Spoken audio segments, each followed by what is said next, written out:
નમસ્કાર દર્શક મિત્રો, આઈઆરઆરપીસી ન્યૂઝમાં આપનું હાર્દિક સ્વાગત છે। હું છું આપની સાથે સંધ્યા। તો સમાચારની શરૂઆત કરતા પહેલા નજર કરીશું આજના મુખ્ય સમાચાર પર। જંબુસરમાં પાલિકાની લાપરવાહીથી લોકો પરેશાન। યુવતી સ્કૂટી સાથે ખુલ્લી કાંસમાં ખાટકી। 80,000નો મોબાઈલ કાંસમાં શોધવા માટે કરી તનતોડ મહેનત। ખુલ્લી કાંસ લોકો માટે જોખમકારક હોવાના આક્ષેપ। અંકલેશ્વરની શ્રીનાથ પાર્ક સોસાયટીના બંધ મકાને તસ્કરોએ નિશાન બનાવ્યું। તસ્કરોએ મકાનમાં ચોરી કરી હોવાના અહેવાલો સામે આવ્યા। 4,95,000ની મત્તા ગુમ થતા ફરિયાદ। મહિલાઓ બાળકો પર થઈ રહેલા બળાત્કાર અત્યાચાર મુદ્દે કોંગ્રેસીઓ મેદાનમાં। ઝઘડિયા મામલતદારને આવેદનપત્ર પાઠવ્યું। બાળકોમાં વિજ્ઞાન અંગેનું જ્ઞાન થાય તે હેતુથી દરેક શાળાઓમાં વિજ્ઞાન પ્રદર્શન મેળાનું આયોજન થતું હોય છે, જેના ભાગરૂપે ભરૂચની ફેથ કેલ્વરી સ્કૂલ ખાતે 1 થી 8 ધોરણના બાળકો માટે વિજ્ઞાન પ્રદર્શન બાળ મેળાનું આયોજન કરવામાં આવતા અવનવા પ્રોજેક્ટ પ્રદર્શન અર્થે મૂકવામાં આવ્યા હતા। ભરૂચની નંદેલાવ રોડ ઉપર આવેલ મઢુલી ચોકડી નજીકની ફેથ કેલ્વરી સ્કૂલ કાર્યરત છે, જેમાં બાળકો સારું શિક્ષણ પણ મેળવી રહ્યા છે। બાળકોમાં સાયન્સ નોલેજ એટલે કે વિજ્ઞાનનું પણ જ્ઞાન હોવું જરૂરી છે, જેના ભાગરૂપે બાળકોએ વિજ્ઞાન પ્રદર્શન મેળા અવનવા પ્રોજેક્ટ રજૂ કર્યા હતા। વિજ્ઞાન પ્રદર્શન બાળ મેળામાં વિવિધ પ્રોજેક્ટ અંગે બાળકોએ તૈયાર કરેલા પ્રોજેક્ટના સંપૂર્ણ માહિતી બાળકોને આપી હતી અને વૈજ્ઞાનિક રીતે તૈયાર થયેલા પ્રોજેક્ટો કઈ રીતે કામ કરે તે અંગે પણ માર્ગદર્શન આપવામાં આવતા બાળકો પણ ઉત્સાહ અને ઉમંગ સાથે બાળ વિજ્ઞાન મેળાનો લાભ લીધો હતો।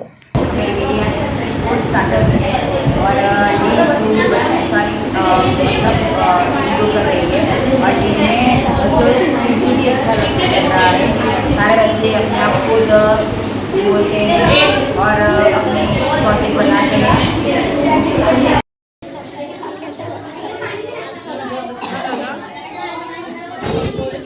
मेरी बच्ची भी 4th क्लास में है, जहाँ तक ये हिंदी में उच्चारण करना अभी उनको नहीं आ रहा है। अभी हमको थोड़ा डाउट लग रहा है कि मेरे बच्चे को इंग्लिश कर रही है, पर हिंदी के मामले में थोड़ा सा प्रॉब्लम यहाँ अच्छा लगा। बच्चे का कॉन्फिडेंस लेवल देख के अच्छा लगा कि हिंदी में इतना शुद्ध हिंदी बोल रहे हैं, प्लस उसके बारे में जानकारी ले रहे हैं कि हमारी मातृभाषा हिंदी है, आना ही चाहिए आज के डेट में।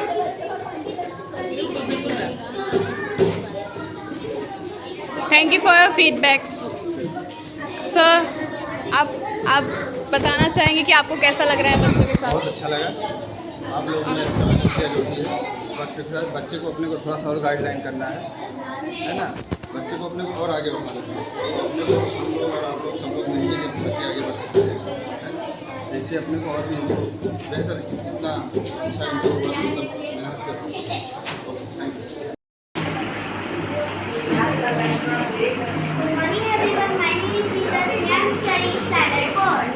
Good morning everyone, my name is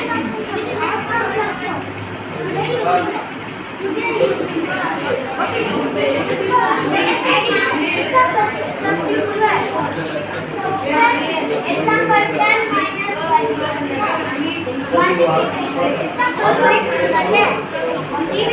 example 8 divided equals 4.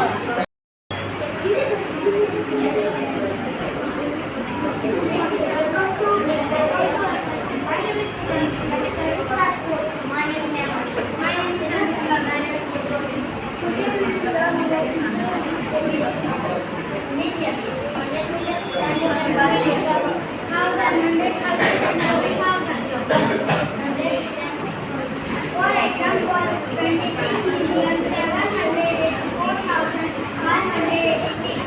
Second example, 10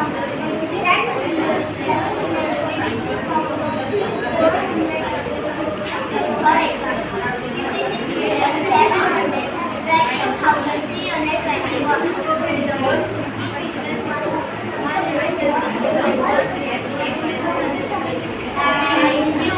Bharuch જિલ્લાનું જંબુસર નગરપાલિકાનું તંત્ર ખાડે ગયું હોય તેમ ચર્ચાસ્પદ બની ગયું છે। જંબુસર નગરપાલિકાના સત્તાધીશો નગરજનોને ગટર, લાઇટ, રોડ, રસ્તાઓની સગવડ આપવામાં ઊણી ઉતરી હોય તેવા આક્ષેપ સાથે જંબુસર નગરના હાથસમા વિસ્તાર એવા એહલે હદીસ મસ્જિદ પાસે આવેલા કાંસ, જ્યાં વારંવાર અકસ્માતો બનાવો બનતા આવ્યા છે, તેવામાં કાંસમાં વાહન ચાલકો, રાહદારીઓ ખાબકવાના બનાવો બની ચૂક્યા છે। છતાંય નગરપાલિકાનું તંત્ર આંખ આડા કાન કરી રહ્યું હોય તેમ ગતરોજ મોડી રાત્રે જંબુસર નગરની યુવતી એહલે હદીસ મસ્જિદ પાસેથી એક્ટિવા લઈ પસાર થતી હતી તે દરમિયાન અચાનક કાચમાં ખાબકી જતાં સ્થાનિકોએ દોડી આવી હેમખેમ બહાર કાઢી હતી અને સ્કૂટીને પણ બહાર કાઢી હતી અને તેણીની પાસે રહેલો મોંઘો દોઢ 80,000નો મોબાઈલ કાચમાં પડી ગયો હતો, જેને બહાર કાઢવા માટે યુવતીએ ભારે ધમપછાડા કરવા સાથે આખરે એક વ્યક્તિએ મોબાઈલ કઢાવવા માટે 200 રૂપિયા આપી કાચમાં ઉતારી મોબાઈલ બહાર કાઢવ્યો હતો, પરંતુ આ મોબાઈલ પણ ગટરના પાણીમાં બગડી ગયો હોવાના અહેવાલો સામે આવ્યા છે।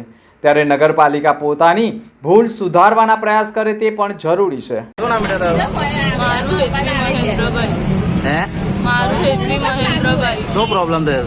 મેં એક્ટિવા લઈને અહીંયાથી આવતી હતી, અહીંયાનો ઓલમોસ્ટ અહીંનો રોડ બગડેલો છે, હું આ રોડથી ચાલતી હતી તો અહીં બાજુમાં ખાડો હતો, એક અંકલ સામે ત્યાં મેં બ્રેક મારી, એ અંકલે આગળ લીધી તો મેં ફ્લેટ થઈ ગઈ તો પાછળ ગટરમાં પડી ગઈ ને મારો ફોન S23 સેમસંગ ગેલેક્સીનો હતો, બહુ મોટો ફોન હતો, એ પડી ગયો છે ને હમણાં કોઈ કાઢવામાં મારી હેલ્પ પણ નથી કરતું, પોલીસવાળા બી હાથ ઊંચા કરી દીધા છે અને મને મારો ફોન કોઈ બી હિસાબે જોઈએ। ના કાઢે આપ્યા। અંકલેશ્વર શ્રી નાથ પાર્ક સોસાયટીના મકાન નંબર B52માં રહેતા જયેશભાઈ આહિરે ફરિયાદ નોંધાવી છે, જેમાં તેઓએ આક્ષેપ કર્યા છે કે તેઓ હોસ્પિટલ ઉપર નોકરી અર્થે ગયા હતા અને તેમની સાસુ બીમાર હોય તેમના ખબર અંતર પૂછવા હોસ્પિટલે તેમની પત્ની અને દીકરો ઘરે તાળું મારીને ગયા હતા। તે દરમિયાન કોઈ અજાણ્યા તસ્કરોએ તેમના બંધ મકાનને નિશાન બનાવી બેડરૂમ સાઇડની બારીની લોખંડની ગ્રીલ તોડી ઘરમાં પ્રવેશી બેડરૂમનો તમામ ઘર સામાન વેરવિખેર કરી અજાણ્યા તસ્કરોએ ઘરમાંથી રોકડા ₹40,000 તથા ઘરમાં રહેલા સોનાના દાગીના, સોનાનો પાટલો, સોનાનો હાર, સોનાની ચેન, સોનાનું બ્રેસલેટ, સોનાની બુટ્ટી મળી અંદાજે 4,55,000ના દાગીના તથા રોકડા મળી અંદાજે 4,95,000ની મત્તા ઉપર ચોરી થઈ હોવાની ફરિયાદ નોંધાવી છે। પોલીસે પણ સોસાયટી અને આજુબાજુની સોસાયટીના પણ CCTV ફૂટેજ મેળવી અજાણ્યા તસ્કરોનું પગેડું મેળવવાના પ્રયાસો શરૂ કર્યા છે। ભરૂચની KJ પોલિટેકનિક કોલેજના NSS સેલ તેમજ ડૉક્ટર કિરણ પટેલ મેડિકલ કોલેજના સંયુક્ત ઉપક્રમે કોલેજ ખાતે મેડિકલ ચેકઅપ કેમ્પનું આયોજન કરવામાં આવ્યું હતું, જેમાં આંખના રોગ, ચામડીના રોગ તેમજ જનરલ હેલ્થ ચેકઅપ કરાયું હતું। આ કેમ્પમાં તજજ્ઞ તબીબોએ સેવા આપી હતી। લગભગ 500 જેટલા વિદ્યાર્થીઓએ આ મેડિકલ ચેકઅપ કેમ્પનો લાભ લીધો હતો, જેમાં ડૉક્ટર કિરણસિંહ પટેલ મેડિકલ કોલેજના medical superintendent doctor RK Bansal, senior medical officer Abhinav Sharma, medical administration doctor Gopika Mekhiya તથા કોલેજ પરિવાર ઉપસ્થિત રહ્યો હતો। હું Dhaval Yadav, NSS programme officer Shri KJ polytechnic college Bharuch. આજરોજ અમારી સંસ્થા ખાતે NSS તથા doctor Kiransinh Patel medical college Bharuch દ્વારા સંયુક્ત રીતે એક મેગા હેલ્થ ચેકઅપ કેમ્પ રાખવામાં આવેલ છે, જેના અંદર વિવિધ સ્કિન ડિઝીઝ, જનરલ ફિઝિશિયન, આઈ ચેકઅપ તથા HIV અવેરનેસ પ્રોગ્રામ રાખવામાં આવેલ છે। આ કેમ્પના અંદર અંદાજિત 500 થી 600 છોકરા વિદ્યાર્થીઓ ભાગ લીધેલ છે, જેનું એ વિદ્યાર્થીઓના ભવિષ્ય માટે ઘણું એમને ઉપયોગી રહેશે। આભાર। ભરૂચના ભોલાવ બસ સ્ટેશન ખાતે પ્રોગ્રેસિવ સ્કૂલના વિદ્યાર્થીઓ દ્વારા સ્વચ્છતા જાગૃતિ અંગે વોલ પેઇન્ટિંગ યોજાયું હતું। સ્વચ્છતા હી સેવા 2024 કાર્યક્રમ અંતર્ગત ગુજરાત રાજ્ય માર્ગ વાહન વ્યવહાર નિગમના ડે ટુ ડે એક્ટિવિટીના ભાગરૂપે ભરૂચ વિભાગના ભરૂચ ડેપો હસ્તકના બસ સ્ટેશન ખાતે સ્વચ્છતા જાગૃતિ અંગે વિવિધ આયોજન કરવામાં આવ્યા હતા, જે અંતર્ગત ભોલાવ સ્ટેશન ખાતે પ્રોગ્રેસિવ સ્કૂલના વિદ્યાર્થીઓના સહયોગથી ડેપો મેનેજર વિશાલ છત્રીવાલાની ઉપસ્થિતિમાં સ્વચ્છતા જાગૃતિ અંગે વોલ પેઇન્ટિંગ કાર્યક્રમનું આયોજન કરવામાં આવ્યું, જેમાં મોટી સંખ્યામાં વિદ્યાર્થીઓએ બસ ડેપોની દિવાલ ઉપર સુંદર ચિત્રકામ કર્યું હતું, જે અહીં આવતા મુસાફરોમાં આકર્ષણ જમાવવા સાથે ગંદકી કરતા રોકશે તેવી અપેક્ષાઓ વ્યક્ત કરાઈ હતી। મારું નામ ચૌહાણ જાનવી સુરેન્દ્રસિંહ છે। હું ધી પ્રોગ્રેસિવ શાળામાં અભ્યાસ કરું છું। હું ધોરણ 9માં અભ્યાસ કરું છું। આજે અમે ભોલાવ બસ સ્ટેશન ખાતે વોલ પેઇન્ટિંગ કરવા આવેલા છે। અમારો વિષય સ્વચ્છતા અભિયાન છે। ગુજરાત રાજ્યમાં મહિલાઓ અને બાળાઓની સુરક્ષા અંગે ભાજપની રાજ્ય સરકાર તદ્દન નિષ્ફળ નીવડી હોવાના આક્ષેપ સાથે બળાત્કાર, છેડતી, ઘરેલું અત્યાચાર અને હત્યાના બનાવો દિન પ્રતિદિન વધી રહ્યા હોવાના આક્ષેપ થઈ રહ્યા છે, જેના પગલે સરકાર દ્વારા યોગ્ય પગલાં લેવા તેમજ આરોપીઓને સજા આપવા માટે મહામુહિમ રાજ્યપાલ શ્રી ગુજરાતને સંબોધીને એક મામલતદારને આવેદનપત્ર પાઠવવામાં આવ્યું હતું। ઝઘડિયા તાલુકા કોંગ્રેસના તાલુકા પ્રમુખ ધનરાજ વસાવા, નટુભાઈ પરમાર, કાંતિભાઈ પરમાર, સરફરાઝભાઈ શેખ, ધર્મેન્દ્ર સોલંકી, સદ્દામભાઈ ચૌહાણ, સતીશ વ્યાસ, કનુભાઈ પરમાર અને મુનીરભાઈ જેવા આગેવાનો ઉપસ્થિત રહ્યા હતા અને નક્કર પગલાં ભરવાની માંગ પણ કરી છે। હું ધનરાજ વસાવા, પ્રમુખ ઝઘડિયા તાલુકા કોંગ્રેસ સમિતિ. આજ રોજ અમે ઝઘડિયા તાલુકા કોંગ્રેસ સમિતિના આગેવાનો મામલતદારશ્રીને તરફથી રાજ્યપાલશ્રીને આવેદનપત્ર આપવા આવ્યા હતા, જેમાં અમારી આજે ગુજરાત રાજ્યમાં વારંવાર બળાત્કારની જે ઘટના બની રહી છે, મહિલાઓ અને બાળાઓ જે સુરક્ષિત રહી નથી. પ્રતિદિન ગુજરાત રાજ્યમાં 6 બળાત્કારની મહિલાઓ ભોગ બની રહી છે અને આવી ઘટનાઓની પાછળ ભાજપના સાથે જોડાય, તેમની સાથે તેના જે આપણે કાર્યકર્તાઓ આગેવાનો તેમને મળતિયાઓ તેમને પીઠબળ મળતું હોય છે, તે લોકો આજે આ બધી ઘટનાઓમાં સંડોવાયેલા છે.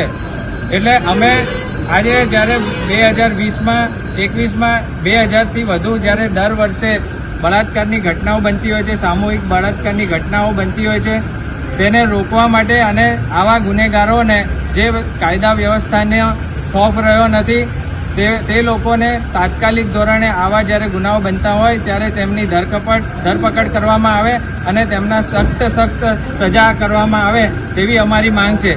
તે સાથે સામે આજે નવરાત્રિ જેવો તહેવાર આવી રહ્યો છે, ત્યારે મહિલાઓ બાળાઓ જ્યારે આ તહેવાર ઉજવવા માંગતી હોય અને આવી ઘટનાઓ બનતી હોય ત્યારે તેમના પરિવારના લોકો ચિંતિત હોય છે.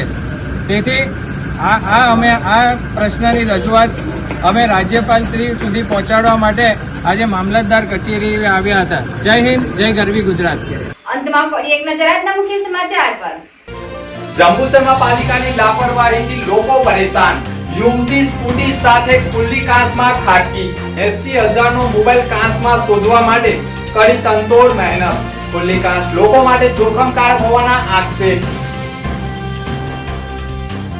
અંકલેશ્વરની શ્રીનાથ પાર્ક સોસાયટીના બંધ મકાને તસ્કરોએ નિશાન બનાવ્યું.